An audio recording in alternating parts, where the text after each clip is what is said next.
माझं नाव विनायक विजय यादव. मी चंदगड या ठिकाणी राहायला आहे.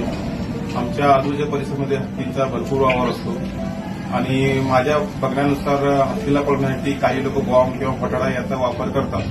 पण जेव्हापासून आनंद शिंदे आमच्या गावामध्ये आले तेव्हापासून त्यांनी हत्तींना कशा प्रकारे आपण त्यांचं संरक्षण करू शकतो किंवा त्यांना कशा प्रकारे हाताळू शकतो याचं ज्ञान त्यांनी आम्हाला सांगितलेलं आहे आमच्या गावामध्ये.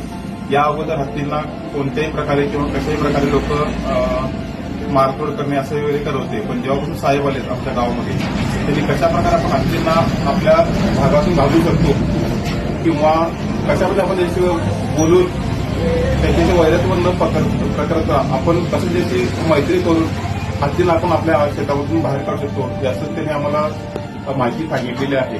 हत्ती हा प्राणी इतका आपल्यासाठी महत्वाचा आहे तेवढंच आपण ते संरक्षण करणं तितकंच गरजेचं आहे असं आम्हाला साहेबांनी सांगितलंय. बरेच त्यांचे मी व्हिडिओ बघितलेले आहेत. एबीपी माझा किंवा युट्यूब या ठिकाणी त्यांचे मी व्हिडिओ बघितलेले आहेत.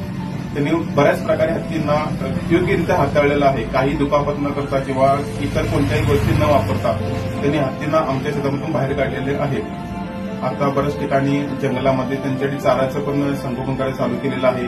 काही ठिकाणी त्यांनी वनस्पती त्यांना जे लागते खाद्य त्यांचं संगोपन करायला शिकवलेलं आहे. काही ठिकाणी त्यांनी जसं रोपं पण लावलेले आहेत. अशा माध्यमातून आपण प्राण्यांना कोणत्याही प्रकारे इजा न करता त्याचं जर आपण संरक्षण केलं तर त्या पद्धतीने आपल्याची मैत्री पण करतील आणि आपलं कोणतंही नुकसान पण करणार नाही असं मला त्यांच्या माध्यमातून समजलेलं आहे. धन्यवाद.